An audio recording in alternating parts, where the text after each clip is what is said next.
नमः शिवाय। एस्ट्रोपल्स बाय नमिता में आप सभी का स्वागत है। आपने YouTube चैनल अभी तक सब्सक्राइब नहीं किया है तो इसे सब्सक्राइब कर दीजिए। मैं आपके लिए आज लेकर आ रही हूँ तुला लग्न का 3 महीने का वर्ष 2025 जनवरी फरवरी मार्च का राशिफल, जिसमें ये सारे टॉपिक्स आप देखेंगे। आपका कार्यक्षेत्र कैसा रहेगा, आपके परिवार या आपका जो दाम्पत्य जीवन है वो कैसा रहेगा, आपके प्रेम संबंध हैं वो कैसे रहेंगे और आपके हेल्थ कैसी रहेगी, स्वास्थ्य के प्रति आपने क्या क्या चीजें अपनानी है, किन चीजों के प्रति आपने सतर्क होना है, धर्म से आप जुड़कर अगर कार्य करेंगे तो आपको क्या लाभ होगा, धार्मिक यात्राएं आपकी कितनी होंगी, अगर आप राजनीति में इंटरेस्ट रखते हैं, राजनीति से जुड़े हुए कार्य करते हैं तो आपका राजनीतिक जीवन कैसा होगा, और आप कोई सोसाइटी चलाते हैं तो आपका सामाजिक जीवन कैसा होगा। इन सभी चीजों पर हम बात करेंगे। इसके लिए आपके पास अगर आपकी जन्म कुंडली है तो उसको खोल कर देखिए। आपकी जन्म कुंडली में जो आपका लग्न है या तो वो 7 नंबर से शुरू हो रहा होगा या आपके चंद्रमा इस 7 नंबर पर बैठे होंगे तो आप तुला राशि के हो गए। और दोनों ही चीजों से आप अपना इस वर्ष फल को सुनना। अगर आपके दोनों में अच्छा आता है तो ये वर्ष शुरुआती जो 3 महीने हैं ये आपके लिए बहुत अच्छे जाएंगे। तो चलिए चलते हैं। सबसे पहले हम जो मैंने टॉपिक्स आपको बताए तो सबसे पहले हम बात करते हैं आपके कार्यक्षेत्र की बात करते हैं। कार्यक्षेत्र के स्वामी जो है ना तुला लग्न वालों में, इसीलिए जो तुला लग्न या तुला राशि के लोग होते हैं इनके कार्यक्षेत्र में बहुत उतार चढ़ाव बहुत जल्दी जल्दी आता है। क्यों? क्योंकि इनका जो स्वामी है वो चंद्रमा है और चंद्रमा ही एक ऐसे ग्रह है जो पूरे उसमें एक महीने में 27 के 27 नक्षत्र अपना गोचर कर लेते हैं। और इन 12 घरों में जो वो गोचर इनका होता है वो 1 महीने का गोचर होता है, जिसमें सारे के सारे नक्षत्र वो पार कर लेते हैं। इसीलिए इनका अगर व्यवसाय है, इनकी नौकरी तो सही चलती है, नौकरी में भी कब कहाँ उठापटक हो जाए, कब कहाँ प्रमोशन हो जाए और प्रमोशन में भी मनचाही जगह मिलेगी या नहीं मिलेगी, ये सब इनके 10th भाव पर निर्भर करता है। अब हमने इसमें चंद्रमा इसलिए नहीं लिया है क्योंकि चंद्रमा जल्दी से राशि परिवर्तन करते हैं। अब देखें यहाँ पर चंद्रमा के आपके कार्यक्षेत्र के घर में ही मंगल आकर बैठ गए तो आप कहीं आर्मी या पुलिस लाइन या किसी चीज में जाना चाह रहे थे, ये टाइम पीरियड आपका बहुत अच्छा है। विद्यार्थी हैं, खेल में रुचि रखना चाह रहे हैं तो खेल इस समय आपके लिए बड़े लाभप्रद रहेंगे। और अगर आपके कोई काम नहीं बन रहा, बहुत लंबे समय से सोच रहे थे कि मैं ये कैसे करूं या मैं कैसे अपने स्वास्थ्य को बेहतर बनाऊं, तो यहाँ पर आप अपने हेल्थ, अपनी देह यानी कि अपने बॉडी पर ध्यान देंगे तो आप सुबह योगा करें या आप कहीं सुबह अपना आधा घंटा अपना एक्सरसाइज इस समय देंगे तो आपके कार्यक्षेत्र में कुछ प्रॉब्लम्स जो आ रही थी वो केवल इस चीज को करने से आपके कार्यक्षेत्र की दिक्कतें दूर हो जाएंगी। अब यहाँ हमारा जो जनवरी में है, सूर्य आपके 4th भाव में आ जाएंगे जो आपके कार्यक्षेत्र के भाव को देखेंगे। सूर्य 4th 1 महीना यहाँ रहेंगे जनवरी के महीने में, जनवरी और फरवरी आधा। तो यहाँ से जब ये आपके कार्यक्षेत्र को देखेंगे तो यहाँ अगर आपने कहीं किसी राजनीति में कोई पद लेना है, कहीं सरकारी स्तर पर आपके प्रमोशन होने हैं तो वो इस समय आपकी चीजें यहाँ पर बन रही हैं। और आप कोई नई चीज अप्लाई करना चाह रहे थे, जॉब में कुछ आप सोच रहे थे कि मुझे मेरी मनपसंद की जॉब नहीं मिली है, मैं यहाँ से जॉब में बदलाव चाहता हूँ, तो इस जॉब को छोड़े बगैर ही आप नए जॉब के लिए अप्लाई कीजिए। तो यहाँ पर जब आपको नया जॉब मिल जाएगा तब आप इसको छोड़ सकते हैं। हम कार्यक्षेत्र में जो नई नौकरियां हैं उनकी अगर बात करें तो उनके योग भी यहाँ पर बन रहे हैं। नई नौकरी जो लेना चाह रहे हैं कंपनी में, मल्टीनेशनल कंपनी में, उनको इस समय नई जॉब मिल सकती है। हम इसके बाद कार्यक्षेत्र के बाद आपका जो सबसे पहले हम बात करते हैं, अब हम ऐसे चलते हैं, यहाँ से देखें आपका लग्न, लग्नेश, आपका लग्नेश कौन है? लग्नेश वीनस, शुक्र है। वीनस जाकर आपके पंचम ज्ञान के भाव में और आपके संतान के भाव में बैठ गया। इस समय आपकी जो पूरी जद्दोजहद रहेगी वो संतान के लिए दौड़ भाग सारी चीजें बहुत ज्यादा रहेंगी। संतान के लिए हो सकता है थोड़ा सा आप मानसिक परेशान भी रहे क्योंकि आपका जो संतान भाव का स्वामी है ना वो आपके साथ बैठा हुआ है। तो संतान भाव के स्वामी यहाँ पर शनि है तो क्या है कि ये संतान की तरफ से थोड़ा आपको मानसिक कष्ट पहले भी दिए होंगे, अभी भी देते हुए आएंगे। और कष्ट किस तरह का होगा, जैसे संतान कहीं दूर गई है, आपसे बात नहीं हो पा रही, आप तब परेशान हो जाएंगे। संतान छोटी है तो इस समय उसको हल्का सा क्या होगा कि तकलीफें होंगी, किस चीज की, बीमार पड़ सकती है, कोई इस तरह की उसे अनावश्यक पेट चल जाना या कहीं चोट पटक लग जाना। ऐसे में क्या होता है, हम लोग जल्दी घबरा जाते हैं। तो ये चीज आपके साथ संतान को लेकर बनी रह सकती है। और अभी तक आपके यहाँ कोई कन्या नहीं हुई है तो ये समय है कि आप इस समय कन्या रत्न की भी प्राप्ति अपने घर में कर सकते हैं। नए मेहमान के आगमन भी यहाँ पर आपके यहाँ, शुभ समाचार भी इस समय मिल सकते हैं।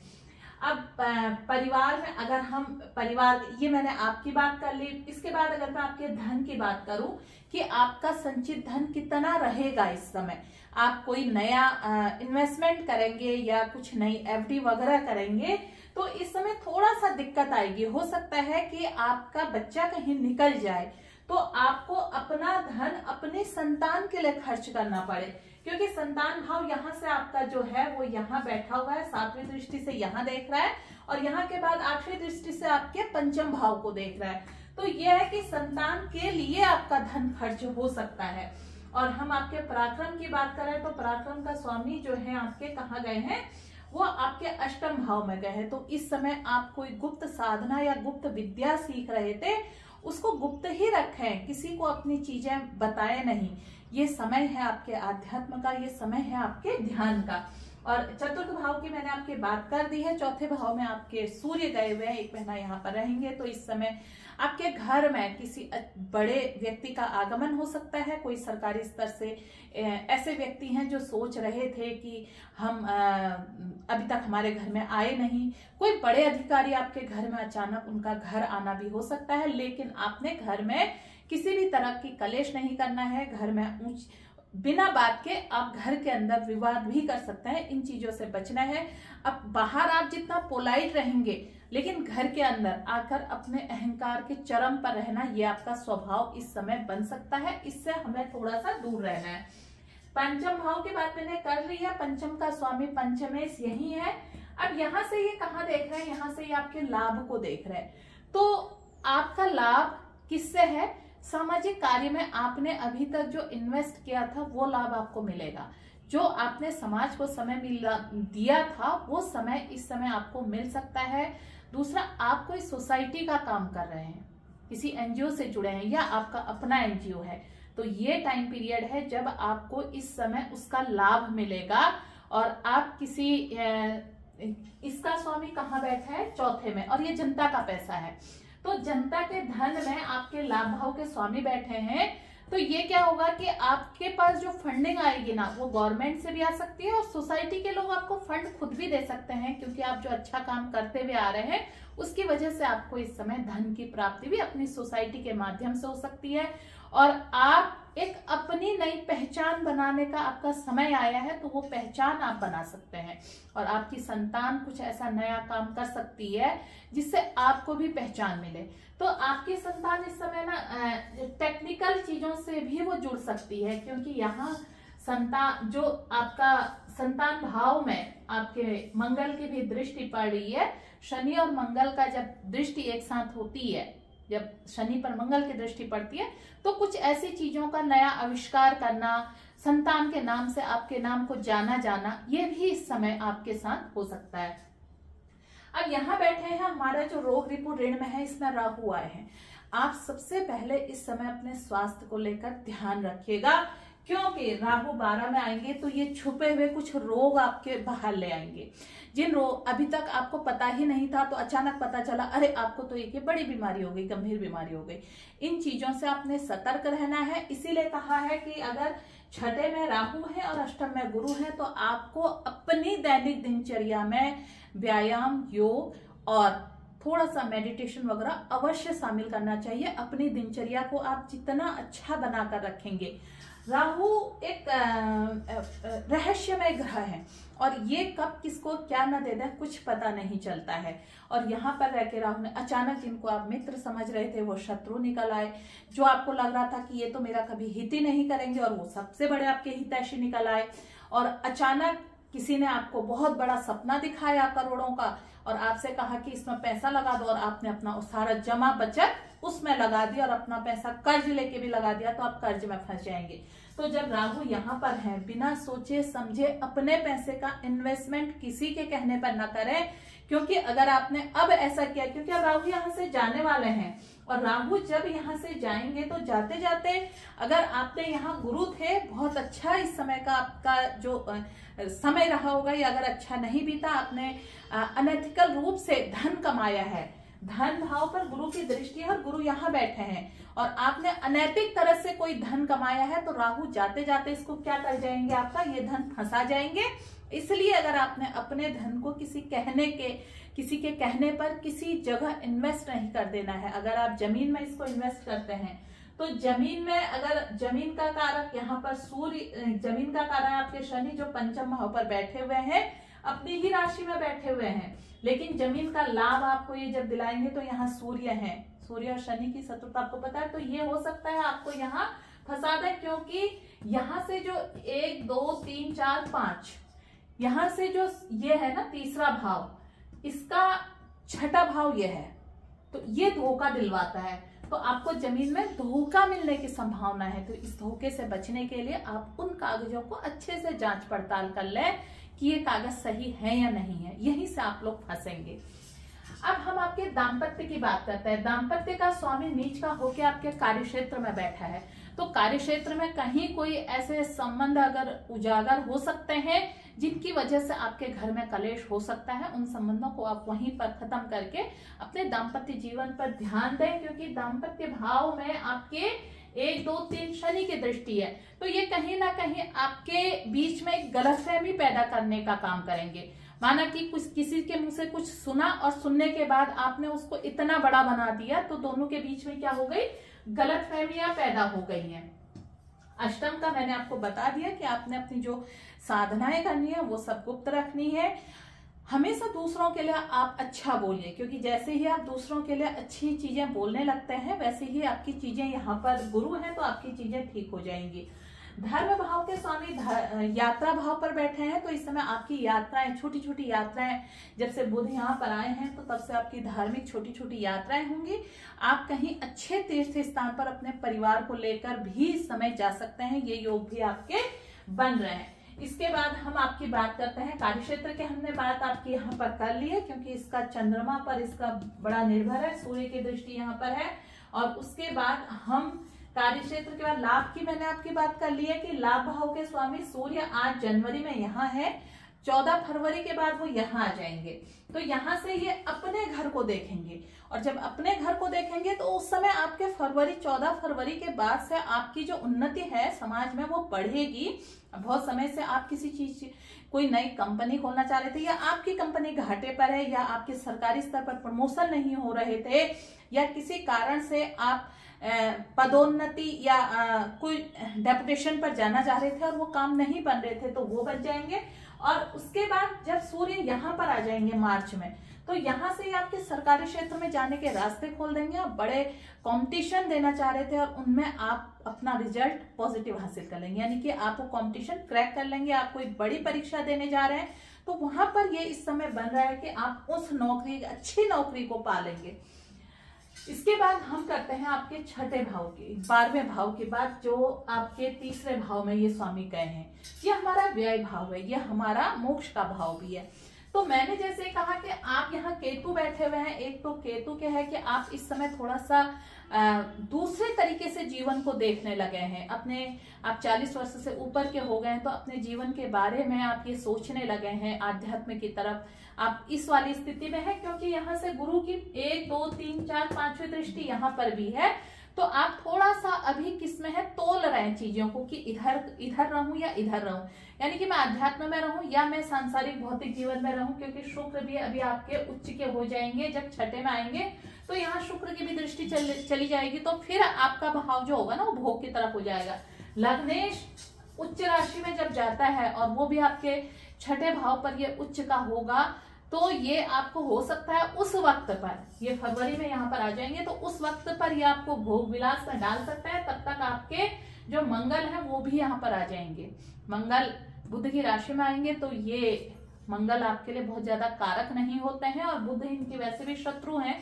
तो यहाँ पर रह के ये आपको कुछ धर्म भाव पर बैठ के धर्म के विरुद्ध कार्य करने के लिए आपको क्या कहते हैं कि कहेंगे, मतलब आपको उकसाएंगे धर्म के विरुद्ध कार्य करने के लिए। तो ऐसे में आपको ध्यान किस चीज का देना है, यहाँ केतु जब तक है ये आपको बचा लेंगे, जब तक आप आध्यात्म से जुड़े रहेंगे। तो यहाँ जब शुक्र और राहु की युति यहाँ हो जाएगी तो ये आपको भौतिक जंजाल की तरफ खींचने की कोशिश करेंगे। पर अगर आप यहाँ रहे, इस चीज को पकड़ कर रहे कि नहीं मुझे इस जीवन को बेहतर बनाना है, तो आप कई सारी चीजों से बच जाएंगे। उसके बाद आपको अचानक बहुत प्रॉपर्टी भी प्राप्त होगी, और जहां आप कुछ नई कंपनी में कुछ नई चीजों की खोज कर रहे थे, कुछ नई चीजें बना रहे थे, वहां भी आपको लाभ होगा। और जब शुक्र और राहु ऐसे भी साथ में आते हैं तो ये बहुत बड़ी मात्रा में एक तरह से आपको सफलता प्रदान करते हैं। और वो सफलता अगर हम अपने आध्यात्मिक क्षेत्र में रहते रहते हम उसको अगर अपने संभाल लेते हैं तो वो हमें एक तरह से बड़ा मान सम्मान सब कुछ दे देते हैं। तो ये था आपका तुला लग्न और तुला राशि वालों का, जो कुल मिलाकर एक तरह से हमने इनके स्वास्थ्य पर बात कर ली, धर्म पर बात कर ली, राजनीति पर बात कर ली। राजनीति के लिए मैंने कहा ये टाइम पीरियड आपके लिए राजनीति के लिए अच्छा टाइम पीरियड है, लेकिन आप क्या है ना, साम दाम दंड भेद ये सारी चीजें हैं, पर इस समय आप उलझ रहे हैं। आप सच्चाई से चीजों को पाना चाह रहे हैं, जो इतना संभव राजनीति में नहीं है। तुला लग्न और तुला राशि वाले राजनीति में बहुत ज्यादा सफल नहीं हो पाते हैं, क्योंकि इनका जो शनि है ना वो शुक्र है, शुक्र इनका लग्नेश भी है और शुक्र इनका अष्टमेश भी है। तो ये इनको वैभव की तरफ ज्यादा डाल देता है, जिसकी वजह से ये समाज सेवा की तरफ कम जुड़ पाते हैं और वैभव में ज्यादा चले जाते हैं। तो एक तरह से इनका जो कुल मिलाकर जनवरी फरवरी मार्च तक का गोचर है, मार्च के लास्ट में शनि राशि परिवर्तन कर रहे हैं, शनि आपके मीन राशि में आ जाएंगे। तो उस समय के बाद से मैं आपको फिर बताऊंगी, फिर परिवर्तन होंगे जीवन में।